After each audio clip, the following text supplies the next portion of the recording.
What is the nature of our dependent middle power status? And here I want to turn immediately to the ANZUS Treaty, the alliance with the United States that was in fact planned in the late in 1950. It was formalized and signed in 1951, and it came into effect in April of 1952. This was a treaty that was initially a security reassurance to Australia by the United States to agree to persuade Australia to agree with America to end the occupation of Japan. I'm sure you're aware that at the end of the Pacific War in 1945, that Japan was occupied by a coalition of international forces led by the United States. Australia was very much a part of that, though General MacArthur, who was the supreme commander of the occupation, mostly ignored Australia and kept us to the margins. And by the way, when I was in Japan, I went to the library in the Diet, that is the parliament in Japan, to read some of the accounts of the occupation. And I have to say, I came away profoundly embarrassed. The record of Australian troops' behaviour in the occupation is not one of which we can be proud. In particular, in the region where the Australian troops were stationed, they were stationed alongside an Indian contingent. And the attacks on the Indians, drunken, wild attacks in racist terms, are something that we should be deeply ashamed of. And the behaviour of the Australian troops, not all of them, of course. Many of them were noble and committed to very good values, but there was... Elsewhere, sorry? That behaviour is not uncommon elsewhere. I suspect you're right, yes. So the ANZUS Treaty was an attempt then to persuade Australia to give up the occupation. The Americans were very keen. From 1950 onwards, they wanted to get out of Japan. They could see that the communist revolution had been successful in China, and that if the Americans and their allies stayed and imposed their control on Japan, there would be a strong left-wing move in Japanese politics that could well open it up to a communist government. And remember that MacArthur had in fact legitimized the Communist Party. It had been illegal to be a communist in Japan up to MacArthur's direction of the occupation. The party was now very active in Japan. So there was this fear that if we kept on keeping Japan down, that we would make similar mistakes. This is the Washington view, that we would make similar mistakes that had been made at the end of World War I, when the Versailles Peace Treaty had effectively destroyed Germany and created the conditions for the rise of Nazism. So we didn't want to do that in Japan. And so the Americans were saying, okay, let's get out, we'll help them, we'll write a new constitution for them, we'll do all sorts of things to make sure that they don't go communist, but we've got to get out.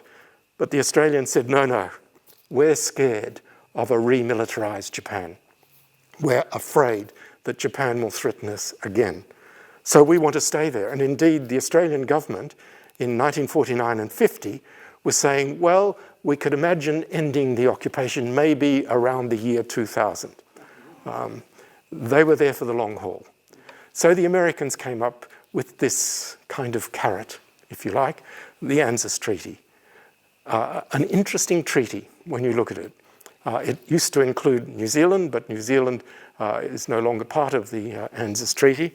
And it really says, most Australians, I think, believe that it says that in the event of a remilitarized Japan or any other threat to Australia in the Pacific region, it's quite specific, in the Pacific region, then all of the signatories to the treaty are obliged to come to each other's aid. And this, I think, is read in Australia as a guarantee that in the event that we get attacked by some enemy from, I don't know, penguins in Antarctica, launch an attack or whatever, that Uncle Sam will come galloping across the Pacific Ocean. I'm mixing metaphors there. I don't think you can gallop over an ocean. and look after us. There is this sense, it's become almost an ingrained article of faith, that America is our ally and it will protect us.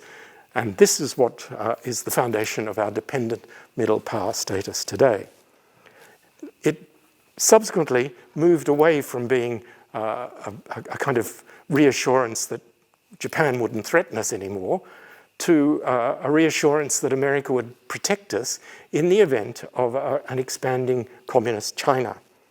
The perceived threat, the fear of China, Gregory Clark wrote a very interesting book in the 1960s called In Fear of China, noting again the almost paranoid sense that Australians often have when we look at Asia and our Asian geopolitical location. The other Asian is something that scares us deeply.